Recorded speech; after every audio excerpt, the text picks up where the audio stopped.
दोस्तों शुरू करने से पहले डिस्क्लेमर की वीडियो सिर्फ और सिर्फ एजुकेशनल पर्पस के लिए है, इन्वेस्टमेंट एडवाइस नहीं है। तो वीडियो को देखकर आप सीख सकते हो और इन्फॉर्मेशन को ले सकते हो।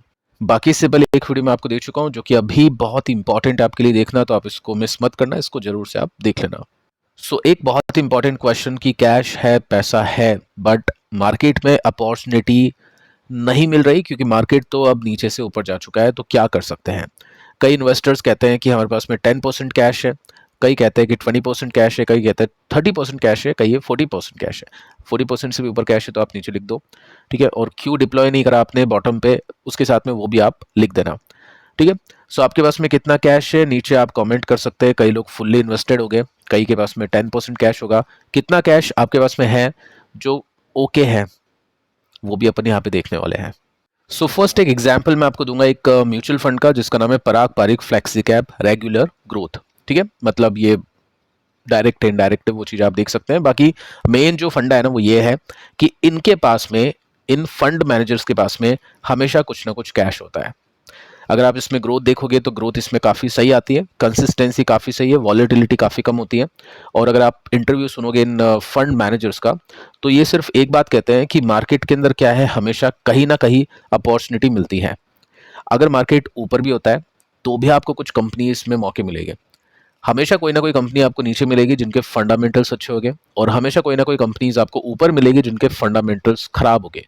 वो आपको पहचान करनी होती है रिजल्ट को देख के, सिचुएशन को देख के कि कौन कौन सी कंपनीज नीचे है लेकिन वो कंपनी अच्छी है तो उनकी वैल्यूएशन कम होने की वजह से वहां पे कैश डिप्लॉय किया जा सकता है।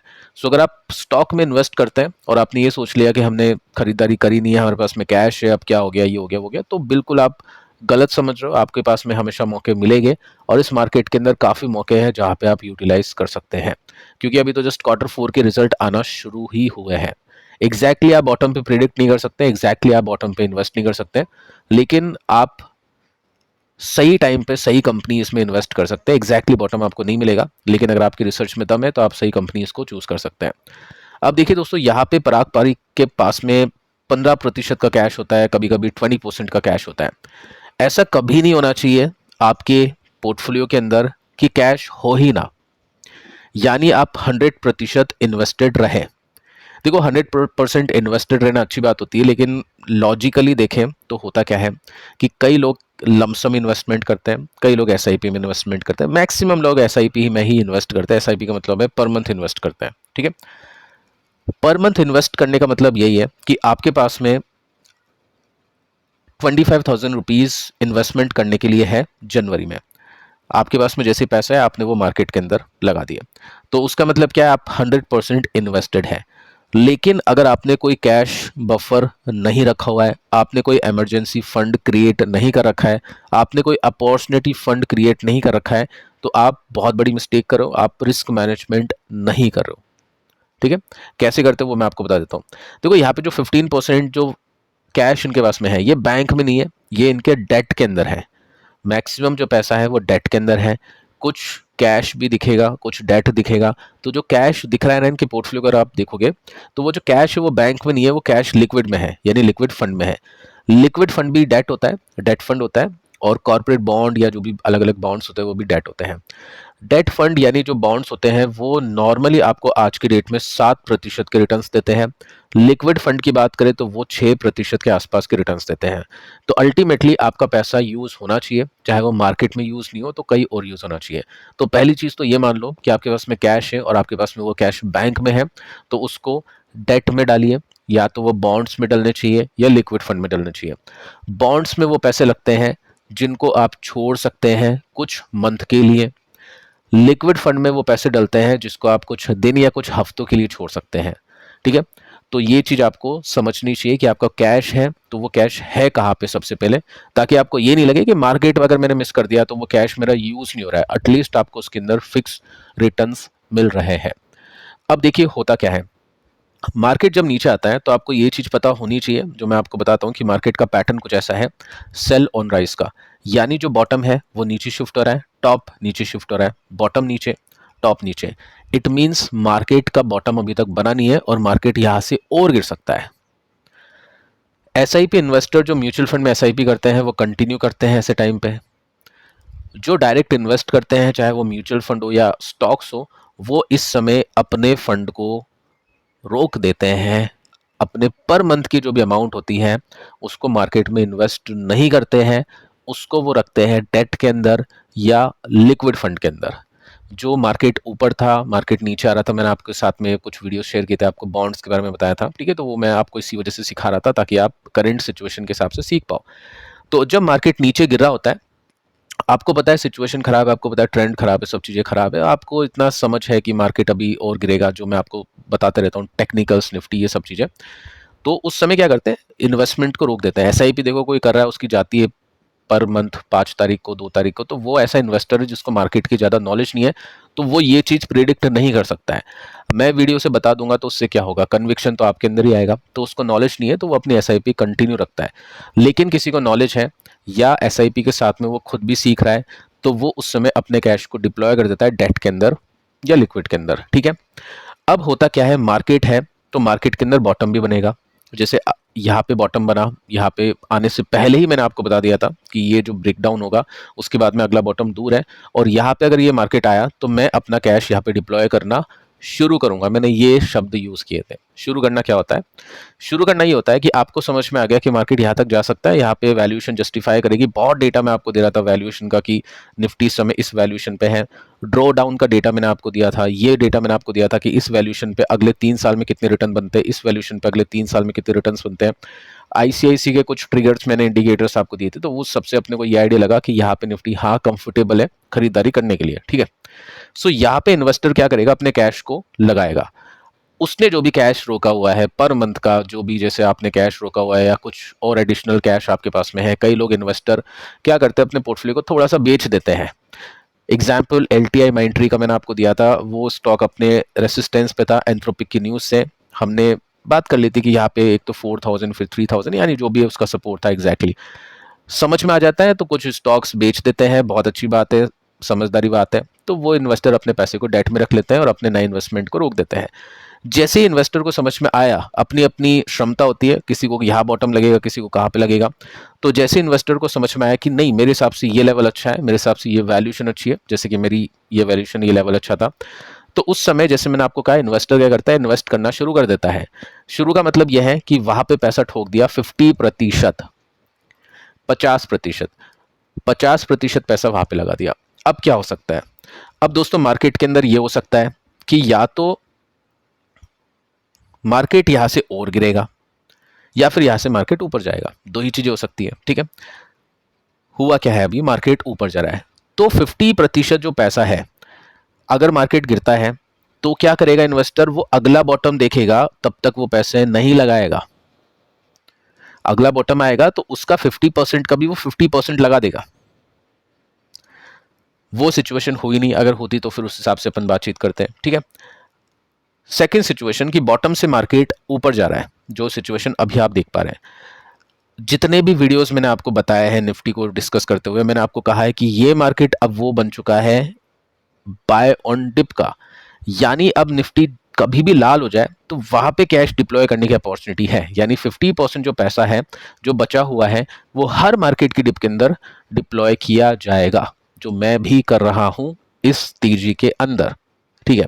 इससे क्लियर मैं आपको नहीं समझा सकता हूं। तो ये स्ट्रैटेजी होती है, कभी भी फॉलो कर लेना, और मैं आपको और डिटेल देता हूं, थोड़ा सा वीडियो लंबा बन जाएगा लेकिन इसको समझ के ध्यान से देखना।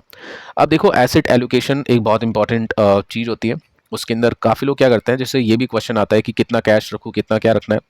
तो यहाँ पे आप देखोगे ना, तो एक फॉर्मूला है जो यूएस के इन्वेस्टर्स बना चुके हैं कि 100 में से जितनी आपकी उम्र है, आपकी उम्र 30 साल की है ना, तो उसको माइनस कर दो, और जो नंबर आ रहा है ना वो पैसा आपका होना चाहिए इक्विटी में, यानी स्टॉक्स में, म्यूचुअल फंड्स में।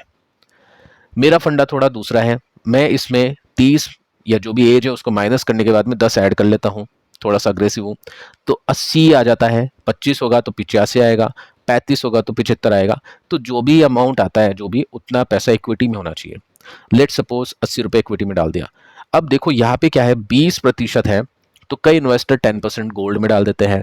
मेरा गोल्ड का फंडा कुछ खास है नहीं, अच्छा ट्रेड के लिए अभी यूज़ किया था, बाकी इन्वेस्टमेंट के लिए मेरे को समझ में आता नहीं है, क्योंकि गोल्ड निफ्टी की तरह रिटर्न्स देता है और निफ्टी के तरह ही वॉलेटाइल है, तो कोई सेंस मिलता नहीं है। तो जो बाकी 20% है मैं उसको फिक्स में डालने की कोशिश करता हूँ। फिक्स में इस तरह से कि 10% मैंने डाला बॉन्ड में, वो क्यों डाला? वो है अपॉर्चुनिटी फंड।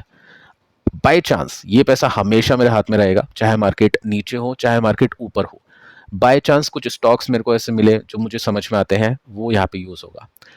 10% हमेशा लिक्विड में, क्योंकि वो पोर्टफोलियो से अलग है। वो पैसा आपका इमरजेंसी का पैसा है। वो पैसे को आपको स्टॉक मार्केट में कभी लगाने ही नहीं है, क्योंकि उन पैसों की नीड आपको कभी भी पड़ सकती है। अगर ये पैसा आपके पास में नहीं होगा ना, तो आपको पोर्टफोलियो में से पैसे निकालने पड़ेंगे, और पोर्टफोलियो में से पैसे निकालोगे तो कंपाउंडिंग खराब होगी। अगर पोर्टफोलियो नीचे है वहां पे पैसे निकालोगे तो फिर आपको नुकसान होगा। तो ये जो 10% है हमेशा आपके पास में होना चाहिए। अब ये 10% का रूल क्या है मेरे हिसाब से?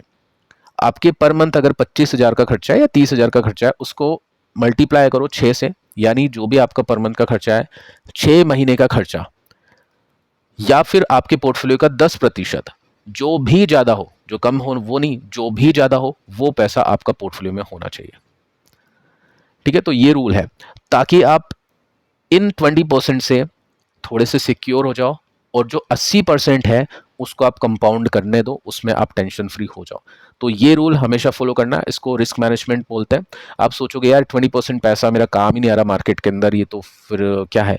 दोस्तों 20% पैसा और ये जो मैंने आपको बताया ना 80% इक्विटी का रूल, ये बहुत अग्रेसिव है। इससे अग्रेसिव और कुछ नहीं है। 20% पैसा डेट में या फिर आपके लिक्विड में होना ही चाहिए, उसको डिवाइड करके रखना चाहिए, ऐसा मैं सोचता हूँ। बाकी आप क्या सोचते हो आप नीचे कमेंट कर सकते हैं। और मैंने आपको स्ट्रैटेजी बता दी कि मार्केट गिरता है तो किस तरह से अपन पैसे को रोकते हैं, किस तरह से अपन उसमें डिप्लॉय करते हैं, कितने परसेंट कैसे कैसे करते हैं, वो चीज़ मैं आपको बता चुका हूँ।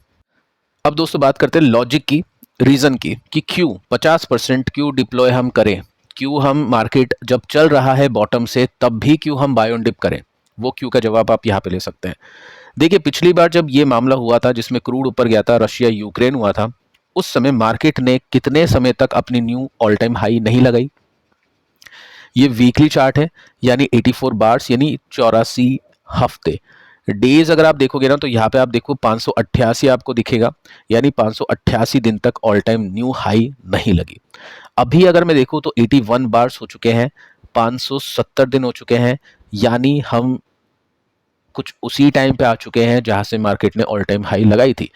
ये हम क्यों कंपेयर कर रहे हैं? क्योंकि दोनों समय वॉर की सिचुएशन थी, दोनों समय क्रूड के प्राइस इंक्रीज हुए थे, दोनों समय हम मैक्सिमम क्रूड को इंपोर्ट करते थे। यहाँ पे मैंने इस सिचुएशन को नहीं लिया क्योंकि ये सिचुएशन अलग थी। ठीक है, अब हुआ क्या है कि यहाँ पे मान लो किसी ने, इन्वेस्टर ने बॉटम बना, उसके बाद में ऊपर जाते जाते मार्केट में अगर इन्वेस्टर ने ये सोचा मैं तो नहीं करूंगा इन्वेस्टमेंट, ऊपर जा रहा है मार्केट, तो ये लेवल कभी नहीं मिले, फिर मार्केट इससे बहुत ऊपर चला गया। सेम इन्वेस्टर यहाँ पे भी गलती करेंगे। देखो वो आपकी इच्छा है, अगेन मैं कहना चाहूंगा, ऐसा नहीं है मैं कह रहा हूँ तो इन्वेस्ट कर दो, अपनी इच्छा है, आपको जैसे करना है करिए। जो क्वेश्चन मुझसे पूछ रहे हैं मैं उनको बता रहा हूँ, ठीक है। सेकंड आप चीज देखोगे तो यहाँ पे भी मार्केट 19% गिरा था, यहाँ पे मार्केट 18% गिरा है, तो कंपैरिजन करना बहुत ही लॉजिकल है। इसके बाद में देखिए दोस्तों होता क्या है, जब भी मार्केट बॉटम बनाता है तो बॉटम बनाने पे 50% पैसा लगाया, अब मार्केट ऊपर जाएगा तब भी धीरे धीरे बाय एंड डिप करेगा, नीचे जाएगा तो अगले सपोर्ट पे खरीदेगा। इसी तरह से इन्वेस्टिंग होती है। मैं बात कर रहा हूं ऊपर जाने की, क्योंकि इस बार मार्केट ऊपर जा रहा है। अब देखिए यहाँ पे 2008 के करेक्शन के बाद में मार्केट ने ऑल टाइम हाई लिया, किसी ने ऑल टाइम हाई पे भी इन्वेस्ट किया होगा तो भी 40% के गेन उसको मिले। यहाँ पे मार्केट ने बॉटम बनाया तो उससे 35% के गेन मिले। कोविड में रिकवरी आने के बाद किसी ने टॉप पे इन्वेस्ट नहीं किया होगा तो उसने ये 50% के गेन मिस कर दिया।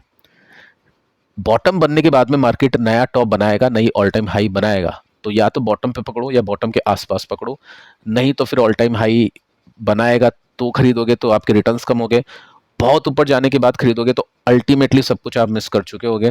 सेम सिचुएशन यहाँ पे है कि मार्केट ऑल टाइम हाई से अगर ऊपर जाएगा तो 40% की जो अब मिलने वाली है या मिल सकती है वो चीजें हाथ से छूट जाएगी।